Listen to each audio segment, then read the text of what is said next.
vento da noite atravessava as colunas de mármore como um suspiro antigo.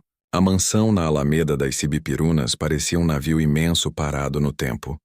Lustres que lembravam constelações, tapetes persas que abafavam passos, quadros de antepassados que observavam tudo com aquela gravidade de quem já não precisa explicar nada.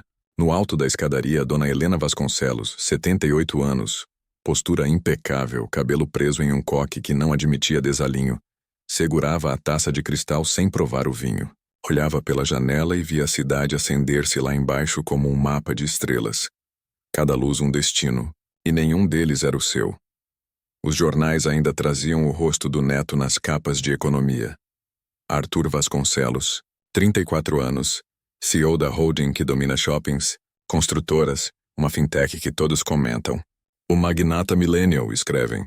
Ele sorri nas fotos com os dentes perfeitos e o relógio discreto de quem sabe que poder verdadeiro não precisa gritar. Para Dona Helena, Arthur é o último ramo vivo da árvore que ela regou com sacrifícios. Orgulho e dor se misturam quando pensa nele. Orgulho, porque o menino que ela viu correr pelos corredores agora assina aquisições de cifras indecentes. Dor, porque desde que assumiu a presidência ele transformou afeto em agenda. Ligações viraram memorandos. Almoços viraram vamos remarcar, vó. O abraço, aquele que antes dispensava convites, passou a depender de disponibilidade. Helena caminha pela galeria de retratos até o fim do corredor, onde uma porta guarda o que sobrou do passado. Uma sala menor com menos ouro e mais memória. Ali, sobre um aparador, repousam 3 fotografias em molduras prateadas. A primeira é do falecido marido, Jorge, num terno claro, sorriso torto de quem sempre foi prático demais para a poesia. A segunda é do filho que ela enterrou cedo demais, Ricardo. Olhos escuros que herdaram dela o jeito de mirar além. A terceira é de Arthur ainda criança, abraçado à avó. Mãos cheias de tinta depois de uma tarde de aquarela. Ela encosta o dedo no vidro frio, acariciando a imagem como se pudesse aquecer o menino que já não existe daquele jeito. A senhora vai jantar no jardim ou prefere aqui dentro? Pergunta Amélia, a governanta, num tom que equilibra anos de intimidade com a cautela de quem sabe que certas tristezas não gostam de companhia. No jardim, responde Helena, erguendo o queixo. Hoje o ar de dentro me pesa. Descem devagar. O jardim é uma coreografia de luzes pequenas junto às roseiras. A mesa está posta com simplicidade requintada. 2 velas, sopa de cogumelos, pão rústico, uma salada com folhas crocantes. A mansão inteira poderia servir 50, mas ali há apenas 2 lugares. É assim há anos. Helena come pouco mastigando o passado. O telefone vibra. Amélia olha para ela antes de atender. Hábito antigo de quem aprendeu a filtrar recados que ferem. É o Dr. Arthur, Dona Helena, diz gentil. Uma videoconferência o prendeu. Ele pediu perdão e disse que manda flores amanhã. Helena não suspira. Aprendeu a não demonstrar cansaço diante do inevitável. Diga a ele que flores murcham. Avise que domingo é aniversário do avô. E que a gente não canta parabéns por vídeo. Amélia concorda com um leve inclinar de cabeça. Helena volta a olhar à noite. Lembra de quando a família era barulhenta. Da mesa grande com as risadas da nora que não suportava as formalidades e, um dia, simplesmente foi embora. Não sou vaso nessa sala de porcelanas, disse. Levou consigo as malas e um silêncio que pesa até hoje. Terminado o jantar, Helena recolhe-se à biblioteca. Deixa o corpo cair na poltrona de couro que conhece seus ossos. Ali, o relógio antigo marca as horas com um pêndulo paciente. Ela abre um caderno de anotações. Listinhas de pequenas decisões que ainda governa. Doações, bolsas de estudo, reformas discretas em escolas públicas no subúrbio. Não foi sempre assim. Por décadas ela confundiu filantropia com fotografia. Aprendeu tarde a fazer sem holofote. Talvez por isso sinta agora essa urgência de ver com os próprios olhos aquilo que decide à distância. Amanhã cedo. Diz de si para si. Quero ver o centro comunitário do Morro do Sol. Sem assessores. Sem imprensa. Amélia, que tudo ouve sem nada pedir, aparece à porta como se adivinhasse o roteiro. Eu já pedi o carro para as 8, senhora. E vou com a senhora. O motorista conhece os desvios. Helena sorri com um canto da boca. Não é carinho fácil nela. Mas com Amélia às vezes deixa vazar. O sol de sábado nasce com pressa. Aquele amarelo de queimar papel. O Morro do Sol é um bairro que o drone das campanhas gosta de sobrevoar. Casinhas coladas, varais em coreografia, crianças de sandália de borracha, vendedores de cuscuz e caldo de cana, disputando esquina com a música que sai de caixas velhas. Helena desce do carro com um lenço azul no pescoço, discreta no possível. Amélia ao lado, atenta. 2 seguranças ficam à distância, instruídos a serem sombras, não muros. O Centro Comunitário São Miguel foi pintado de verde e branco por voluntários que não alinham bem as bordas, mas acertam no entusiasmo. Lá dentro, uma sala de aula improvisada com carteiras doadas, um quadro branco que já foi mais branco e uma prateleira com livros desparelhados. Uma mulher jovem, Letícia, coordenadora do centro, vem recebê-las com um sorriso que resiste a tudo. Dona Helena, é uma honra. A senhora tem ajudado mais do que imagina. O que eu imagino ou não é pouco importante, responde Helena. Quero saber do que vocês precisam. Letícia a conduz pelo corredor, mostra a cozinha comunitária, fala das oficinas de costura, das aulas de reforço, do curso de programação que um professor teimoso mantém com 4 computadores que vivem adoecendo. Helena ouve, pergunta, anota. O semblante dela, que muitos confundem com arrogância, é na verdade concentração antiga. Quando chegam ao pátio, um grupo de crianças corre atrás de uma bola murcha. A rampa íngreme que leva ao portão está cheia de mães com sacolas. É quando Helena sente algo estranho, um arrepio que não é frio. À sombra de uma mangueira, apoiada num muro casca de cal, está uma menina de uns 14 anos vendendo saquinhos de doce de leite. Pele morena, cabelo preso numa trança apertada, blusa surrada, mais olhos. Aqueles olhos. O jeito de inclinar o queixo quando observa. O gesto tímido de colocar a mecha atrás da orelha antes de falar. Helena conhece esse gesto. Já o viu no espelho do sangue, na adolescência do filho, no rosto do neto em criança. A menina percebe o olhar e sorri por educação. O sorriso é rápido, quase um pedido de licença para continuar sendo invisível. Helena dá 2 passos na direção dela como puxada por um fio invisível. Como você se chama? Pergunta num tom baixo que não assusta. Ana, responde a garota oferecendo um saquinho. Quer provar? É baratinho, eu mesma faço com minha mãe. Helena segura o doce sem ver. Olha o rosto da menina, como se procurasse uma fotografia dentro de outra. Amélia ao lado também estranha a semelhança, mas só toca de leve o braço da patroa.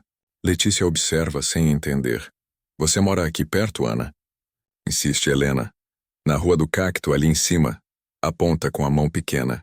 Numa casa de portinha azul. Minha mãe trabalha de diarista, eu ajudo. A gente vem sempre nas feiras. Helena sente o coração dar um golpe no peito. Rua do Cacto, portinha azul.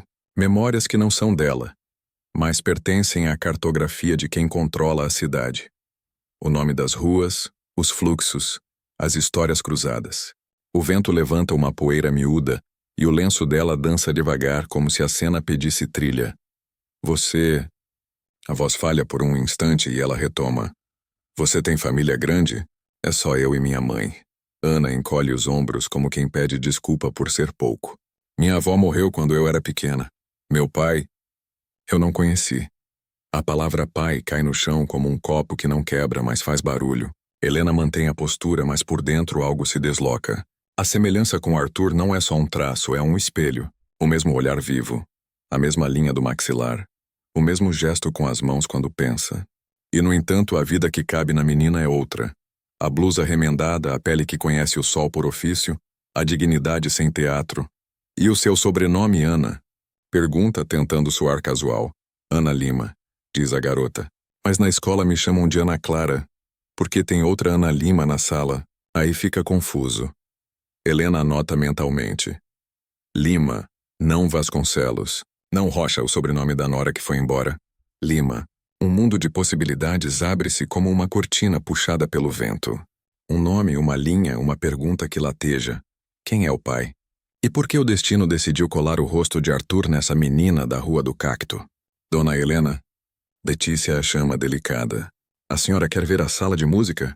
As crianças estão ensaiando. Helena assente sem tirar os olhos de Ana. Compra 2 saquinhos de doce, paga a mais e diz: Eu volto para conversar com você, Ana. Me espera um pouco? Espero sim, responde a menina, surpresa com a gentileza que não costuma vir de mulheres de lenço azul. Enquanto caminham para a sala de música, Amélia inclina-se e sussurra.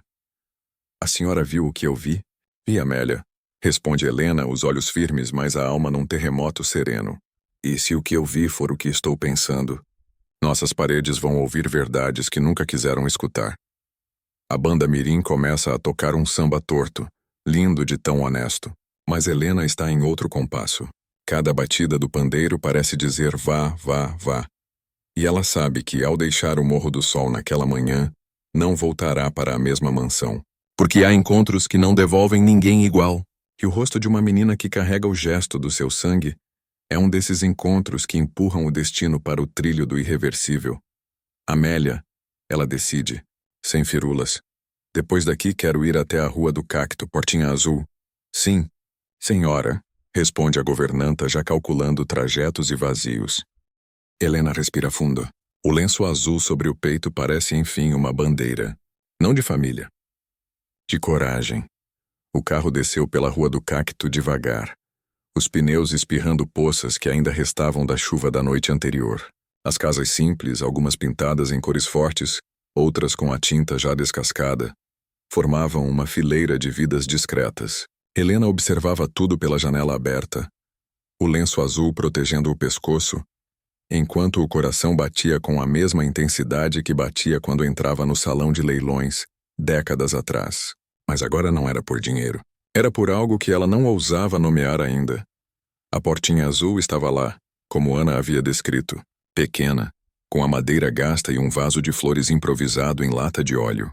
Helena pediu que parassem. Amélia desceu primeiro, sondando os arredores, mas Helena fez sinal de que queria ir sozinha.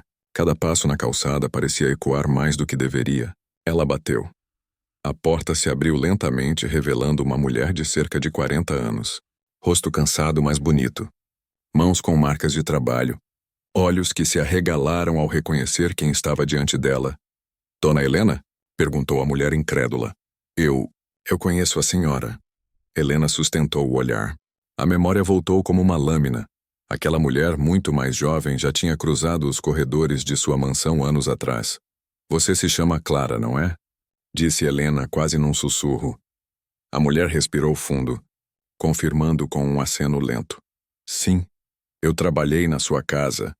Muitos anos atrás, Ana surgiu atrás da mãe, ainda segurando os saquinhos de doce que sobraram da feira. Quando viu Helena, abriu um sorriso tímido como se tivesse reencontrado uma cliente gentil. A senhora voltou. Helena inclinou-se e tocou o rosto da menina de leve, como quem precisa confirmar que não é ilusão. O coração dela disparou ao sentir que o gesto era real. Voltei porque precisava. Respondeu firme. Clara as convidou para entrar. O interior da casa era modesto, mas limpo e organizado. Móveis simples, toalha de mesa florida, cheiro de café recém-passado.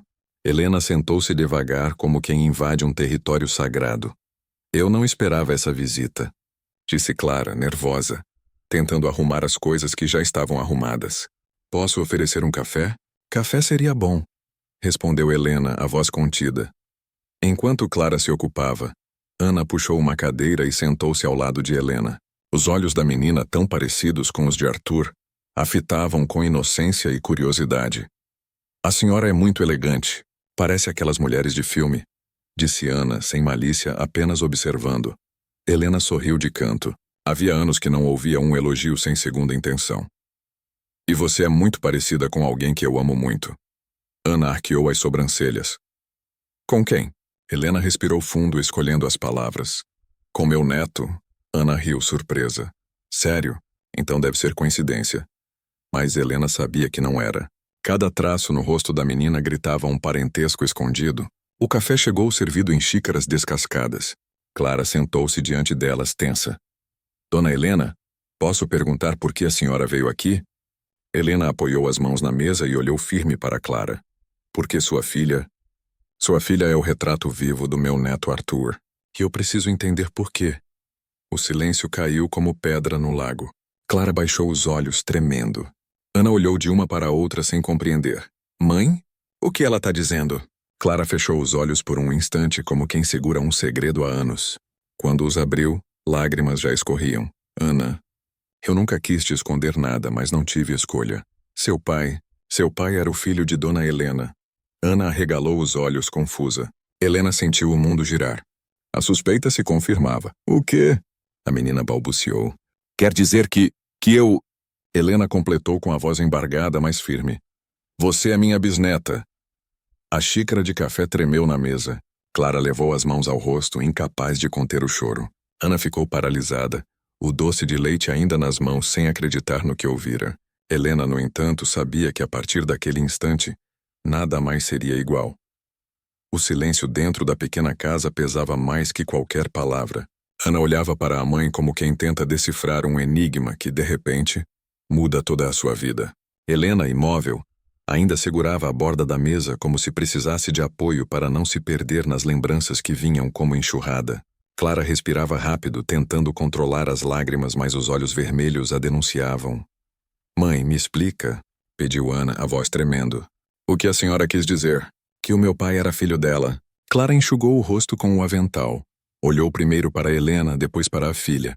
Sabia que aquele momento chegaria um dia, mas nunca pensou que seria assim. Tão cru, tão diante da verdade. Seu pai se chamava Ricardo Vasconcelos, disse, enfim, com a voz embargada. Ele era filho de Dona Helena. Ana arregalou os olhos, chocada. Quer dizer que... Eu sou uma Vasconcelos? Helena fechou os olhos, sentindo uma mistura de dor e revelação. O nome Ricardo ainda era uma ferida aberta. Um filho perdido cedo demais, e que levava com ele segredos que ela nunca ousou investigar. Agora, ali, em uma casa simples da Rua do Cacto, a verdade surgia viva diante dela. Me conte tudo, Clara, pediu Helena com firmeza, mas sem dureza. Preciso saber a verdade. Clara respirou fundo. A voz saía trêmula, mas sincera. Eu tinha 19 anos quando fui trabalhar na casa da senhora. Era auxiliar de Amélia. Lustrava móveis, ajudava na cozinha. Eu era jovem, ingênua, e foi lá que conheci Ricardo. Ele era gentil, diferente dos homens que eu conhecia. Tinha aquele jeito de quem ouvia de verdade. Helena ouviu em silêncio, o coração pesado. Lembrava do filho, das vezes em que ele descia para a copa, sempre curioso, sempre conversando com todos. Nunca desconfiou que dali nasceria algo assim. Nós nos apaixonamos, continuou Clara. Foi escondido, claro. Eu sabia que se a senhora descobrisse me mandaria embora, mas o amor foi crescendo, e eu fiquei grávida. Quando contei a ele, Ricardo ficou assustado, mas disse que assumiria. Só que a voz falhou. Um mês depois, o acidente aconteceu. Helena fechou os olhos com força. O acidente de carro que tirou a vida de Ricardo ainda doía como ontem. Nunca houve tempo para perguntas, nunca houve tempo para despedidas. E por que não me contou? Perguntou Helena, agora com lágrimas nos olhos. Por que não veio até mim? Clara chorava, lembrando da humilhação de anos atrás. Eu tentei, Dona Helena. Juro que tentei, mas... Uma pessoa me impediu. Quem? Perguntou Helena, erguendo a cabeça. Clara respirou fundo. Seu filho mais velho, o pai de Arthur. O choque atravessou Helena como um raio. Jorge, murmurou, referindo-se ao primogênito. Ele disse que eu estava inventando, que eu só queria me aproveitar da família. Mandou que eu fosse embora, me deu algum dinheiro e jurou que se eu voltasse acabaria comigo. Eu era jovem, estava sozinha, com medo. Fugi. Criei minha filha do jeito que pude. Nunca mais voltei. Ana ouvia tudo. O rosto pálido, o coração batendo como se fosse explodir. Então... O meu pai morreu antes mesmo de me conhecer? Clara segurou a mão da filha, chorando. Sim, meu amor. Ele nunca soube de você. Helena, com os olhos marejados, levou a mão à boca. A dor era dupla. A de perder o filho sem saber que havia uma vida nascida dele. E a de perceber que alguém da própria família, seu primogênito, havia enterrado a verdade. Isso muda tudo, disse Helena, a voz baixa, mas firme. Ana, você é sangue do meu sangue. É a bisneta que eu nunca imaginei ter. Ana estava em choque, lágrimas escorrendo pelo rosto. Eu nunca tive família além da minha mãe. Sempre achei que éramos só nós duas. E agora, Helena levantou-se e abraçou a menina. Foi um gesto inesperado até para si mesma. Sentiu o corpo frágil de Ana tremer em seus braços e percebeu que nada, absolutamente nada, importava mais do que protegê-la daquele instante em diante.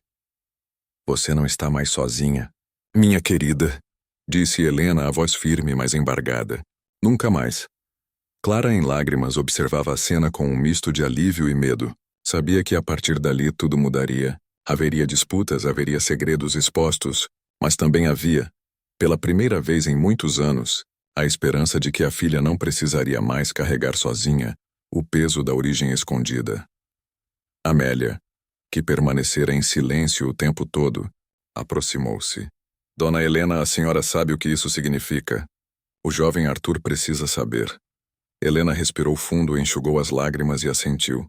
Sim, Amélia. Ele precisa. Mas não sei se estará pronto para aceitar.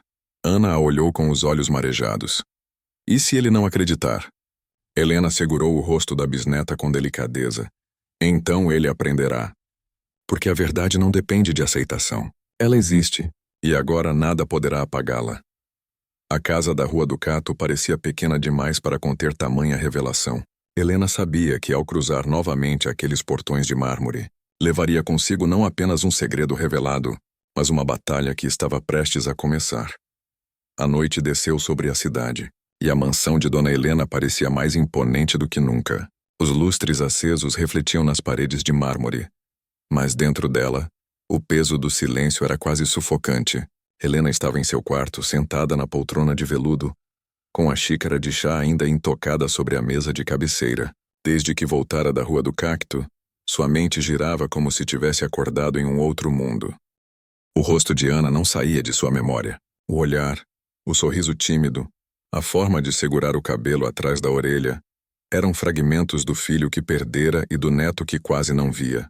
Aquela menina pobre carregava mais da família Vasconcelos do que todos os retratos emoldurados na galeria dourada da mansão.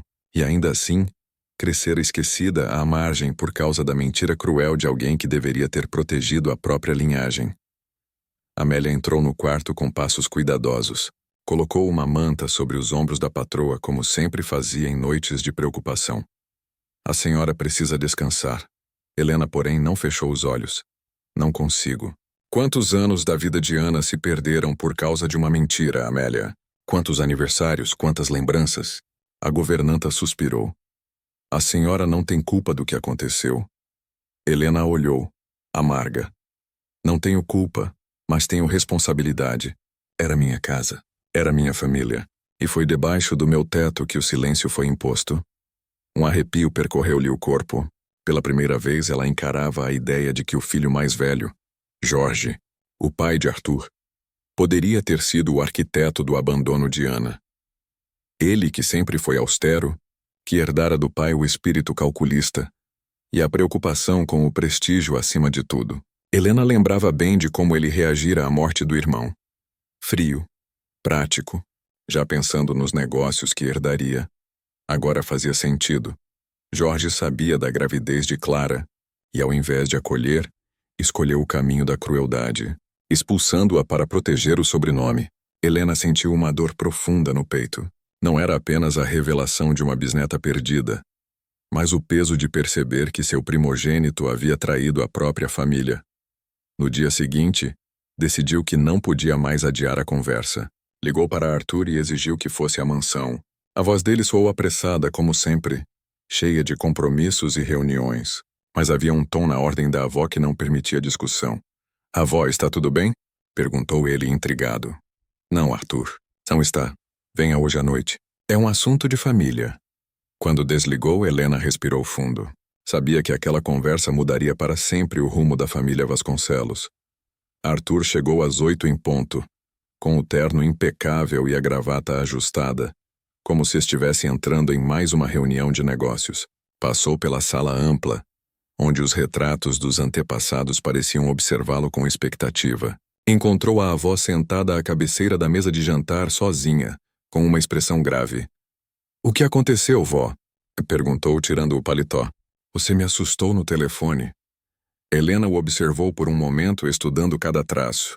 O maxilar firme, o olhar determinado, o mesmo olhar que vira na menina da Rua do Cacto. O sangue se manifestava de forma inconfundível. "Arthur, preciso que me ouça com calma. O que vou lhe contar pode mudar tudo o que você pensa sobre nossa família." Ele se sentou intrigado. "Está me deixando preocupado." "Diga logo." Helena respirou fundo. "Ontem, no centro comunitário, conheci uma menina."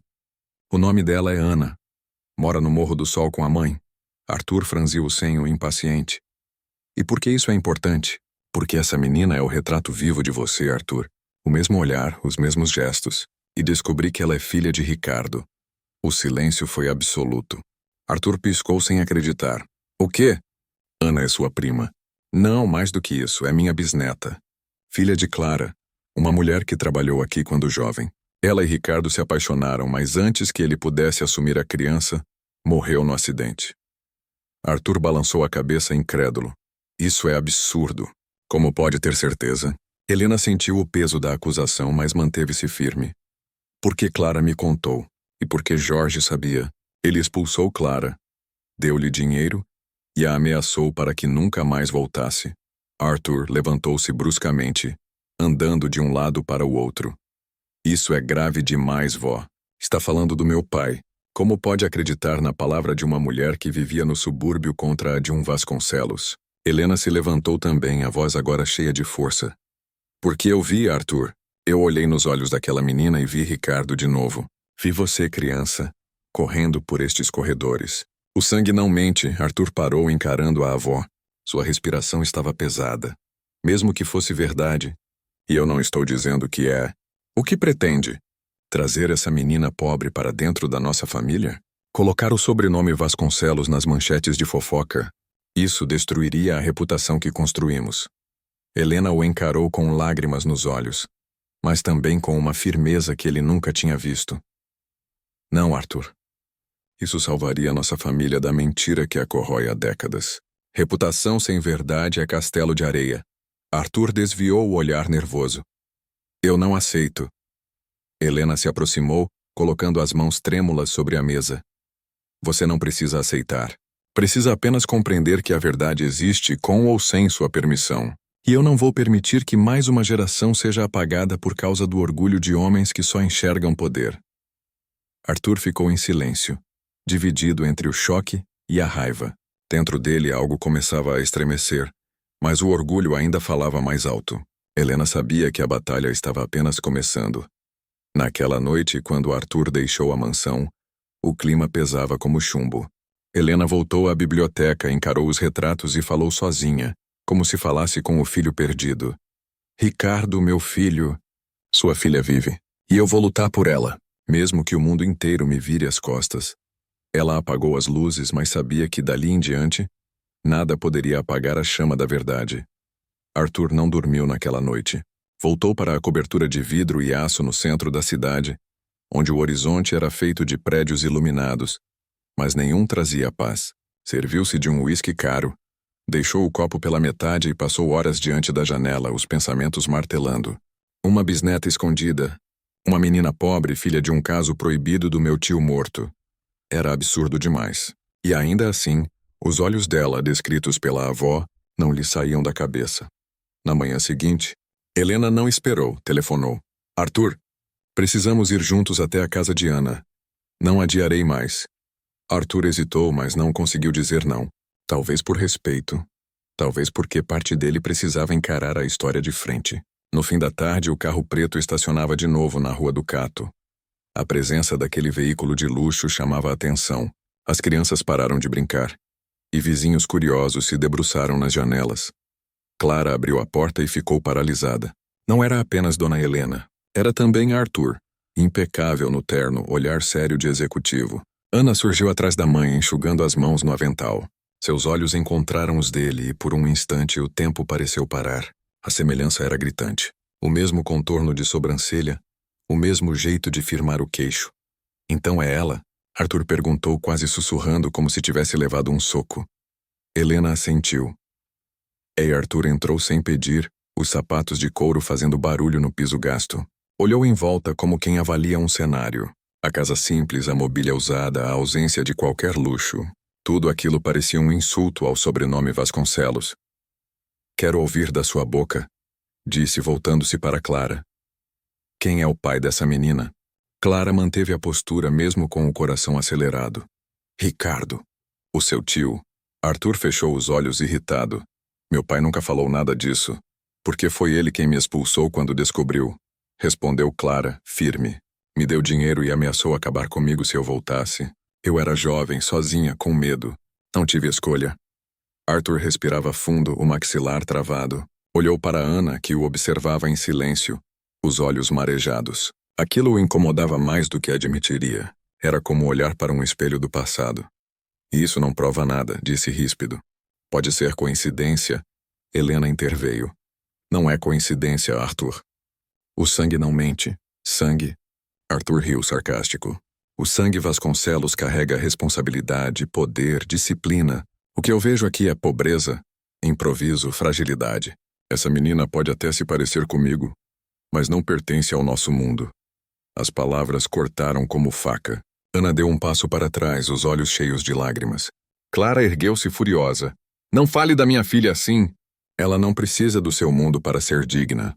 Criou-se com pouco, mas tem caráter, tem coragem. Coisas que o dinheiro nunca comprou. Arthur sentiu o golpe, mas o orgulho não permitiu ceder. Dignidade não enche barriga nem sustenta império. Helena levantou-se, a voz firme como um trovão. Chega, Arthur. Você fala como seu pai falava, como se prestígio fosse tudo, mas eu não permitirei que mais uma geração seja apagada por causa desse orgulho. Ana é sua prima, é minha bisneta, e você vai respeitá-la. Arthur olhou para a avó atônito. Nunca a vira tão firme contra ele.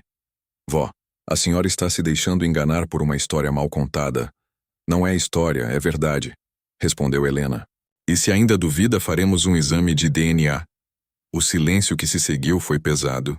Arthur sabia que não poderia recusar sem parecer covarde. Mas dentro dele algo ainda se revoltava. O medo da mancha. O temor de que os Vasconcelos fossem vistos como imperfeitos. Ana, que até então não dissera nada, ergueu a voz. Eu não quero o seu dinheiro nem o seu sobrenome. Quero apenas saber quem eu sou. Se sou parte dessa família, é meu direito. E se não sou, seguirei em frente como sempre fiz. A firmeza inesperada da garota calou Arthur. Ele a olhou de novo, e naquele instante enxergou algo além da semelhança física. A mesma coragem que o levara a erguer a própria carreira, mas ainda não estava pronto para admitir. Façam o exame, disse seco. E se for verdade, decidiremos o que fazer. Ele saiu sem olhar para trás. Helena abraçou Ana enquanto Clara chorava em silêncio. A batalha estava longe de terminar, mas pela primeira vez a verdade tinha chance de vencer. Os dias que se seguiram foram como um peso no ar. A família Vasconcelos, acostumada a resolver problemas com advogados e contratos, agora enfrentava algo que nenhum documento podia encobrir. A verdade do sangue. Helena não perdeu tempo. Na manhã seguinte ao confronto, ligou para um médico de confiança da família. Organizou discretamente o exame de DNA. Não queria escândalos nem manchetes. Queria apenas o veredito que calaria todas as dúvidas. Clara e Ana concordaram em participar, ainda que com o coração apertado. Arthur, por orgulho, quase recusou, mas cedeu diante da firmeza da avó.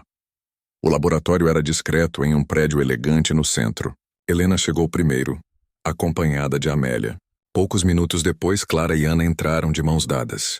A menina olhava ao redor com espanto. Mármore no chão, recepcionista sorridente, ar-condicionado gelado. Um mundo distante de sua rotina de ruas quentes e casas simples. Arthur entrou por último, o terno impecável, a expressão fria. Cumprimentou a recepcionista, ignorou Clara e apenas lançou um olhar rápido para Ana. Mas nesse breve olhar, algo se quebrou. A semelhança era inegável. Era como ver a si mesmo em uma fotografia antiga. O exame foi rápido. Coleta de saliva, etiquetas, protocolos. O silêncio era tão espesso que até o barulho da caneta da atendente parecia alto. Ao sair, Arthur foi direto. Quando sair o resultado, me avisem. E se retirou sem mais palavras. Ana suspirou decepcionada. Helena a abraçou, apertando-a contra o peito. Coragem, minha querida. A verdade não tem pressa, mas sempre chega. Uma semana depois, o envelope chegou às mãos de Helena. Ela o recebeu na biblioteca da mansão, sob os olhares severos dos retratos da família. Arthur estava presente, rígido como sempre. Clara e Ana esperavam ansiosas, Amélia ao fundo, silenciosa. Com mãos firmes, Helena abriu o envelope. Leu em silêncio, os olhos marejando. Então ergueu a voz. Compatibilidade genética confirmada. Grau de parentesco, Bisneta. As palavras ecoaram como sinos. Clara chorou em alívio. Ana levou as mãos ao rosto incrédula. Arthur ficou imóvel como se o chão tivesse desaparecido sob seus pés. Está provado, disse Helena, olhando diretamente para o neto. Ana é sangue dos Vasconcelos. É sua prima. É parte da nossa família. Arthur respirou fundo. O orgulho gritava dentro dele, pedindo para rejeitar, para negar. Mas a razão e o coração começavam a falar mais alto. Ele olhou para Ana, que ainda chorava, e viu nela não apenas a semelhança física, mas a força que sempre admirara em si mesmo. A voz falhou. Ele tentou de novo. Eu não sei o que dizer. Ana limpou as lágrimas e respondeu firme. Não precisa dizer nada. Só não me trate como estranha. Arthur a encarou e pela primeira vez seus olhos suavizaram. Você tem coragem. Eu vejo isso. Talvez mais coragem do que muitos nessa família. Helena sorriu emocionada. Finalmente você enxergou, Arthur. Grandeza não está só no poder, mas na dignidade. Nos dias seguintes, a transformação começou devagar. Arthur, ainda relutante, passou a visitar a casa da Rua do Cacto. No início, apenas para observar, mas cada visita o desmontava um pouco mais. Ele via Ana ajudando a mãe, estudando em cadernos gastos, dividindo o pouco que tinha com as crianças da vizinhança. Não havia arrogância nela, só generosidade. Numa tarde, quando Clara ofereceu café simples em xícaras descascadas, Arthur hesitou, mas aceitou. Ao provar, surpreendeu-se. É melhor do que o da minha cafeteria gourmet. A frase arrancou risos tímidos e pela primeira vez a rigidez dele deu lugar a um sorriso sincero. Ana, ainda desconfiada, começou a se abrir. Contava histórias da escola, dos sonhos de estudar medicina. Arthur ouvia e dentro dele nascia algo novo. Admiração. Você quer ser médica? Perguntou um dia. Quero.